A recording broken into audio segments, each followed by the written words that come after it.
AR တိုင်းဒေသကြီးဖြာပုံခရိုင်ဗိုလ်ကလေးမြို့နယ်ပြန်ကြားရေးနဲ့ပြည်သူ့ဆက်ဆံရေးဦးစီးဌာနလူထုအခြေပြုဗဟိုဌာနတွင်ဇွန်လ9ရက်ညနေ4:00နာရီအချိန်က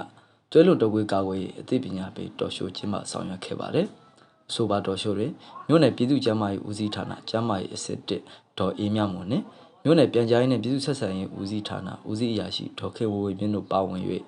တွဲလွန်တော်ကွေးဖြစ်ပွားခြင်းအကြောင်းအရာများနှင့်ကာဝယ်နေရေးဆိုင်ရာများအားယခုလိုအသိပညာပေးဆွေးနွေးခဲ့ကြပါတယ်။ ဆရာမမင်္ဂလာပါရှင် ဟုတ်ကဲ့ပါရှင် ဆရာမရဲ့အမည်နဲ့ရာထူးတာဝန်လေးကိုမိတ်ဆက်ပေးပါအောင်ရှင် ကျွန်မကတော့ဗိုလ်ကလေးမြို့နယ်ပြည်သူ့ကျန်းမာရေးဦးစီးဌာနမှာကျန်းမာရေးမှု1တော့အင်းမြတ်ပါဖြစ်ပါလို့ရှင် ဟုတ်ကဲ့ဆရာမရေသွေးလွန်တုပ်ကွေးယောဂဆိုတာဘာလဲနောက်ပြီးဘယ်လိုကူးဆက်ပြန်ပွားတာလဲဆိုတာလေးလည်းပြပြပေးပါအောင်ရှင် ဟုတ်ကဲ့သွေးလွန်တုပ်ကွေးယောဂဆိုတာဟာ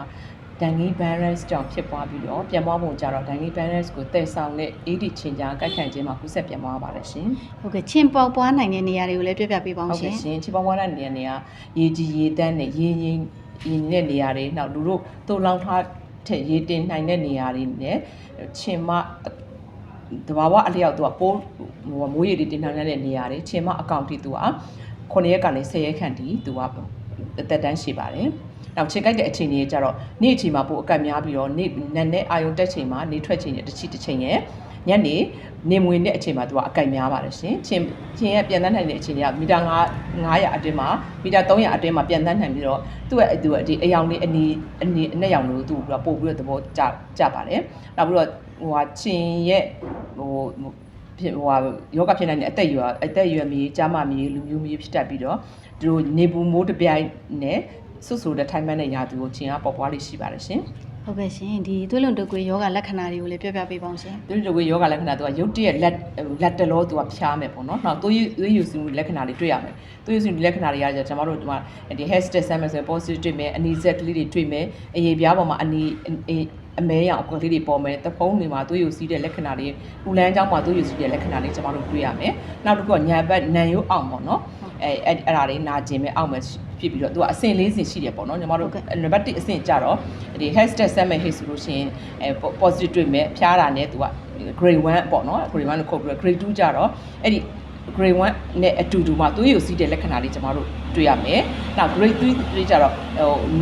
သွေးလက်နဲ့လက္ခဏာတွေပေါ့နော်ဒါမျိုးတွေအဲ့လိုမျိုးတွေတွေ့ရသွေးလက်နဲ့လက္ခဏာတွေကကျွန်တော်တို့သွေးပေါင်ကျင်တွေကျသွားမယ်။ကိုယ်လည်းအိတ်ဆက်ပြီးတော့ကြွက်တက်တာတို့ဘာလို့ဖြစ်ရမယ်။နောက်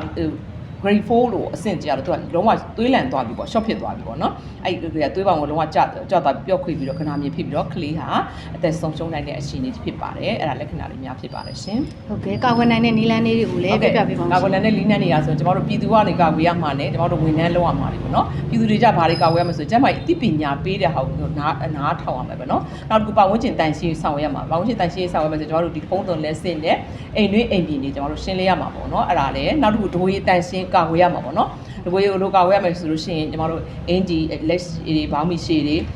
နောက်နေ့လယ်မှာဘယ်ချိန်မှအိတ်ချင်တောင်နဲ့အိတ်ရမယ်ဆိုတဲ့ဟာမျိုးလေးပေါ့နော်ဒီကိုတန်ရှင်းတဲ့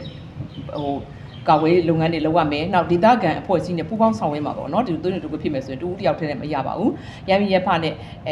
ဒီနဲ့ပူးပေါင်းမယ်ကျမရေဝန်ထမ်းတွေနဲ့ပူးပေါင်းဆောင်ရွက်ရမှာဖြစ်ပါတယ်နောက်တစ်ခုကျတော့ယောဂကျွန်တော်တို့ဖြစ်ပွားမယ်ဆိုလို့ရှိရင်နီးစပ်ရကျမရေဌာနတို့အလင်းအမြန်ရောက်ဖို့ကကျွန်တော်တို့အရေးကြီးပါတယ်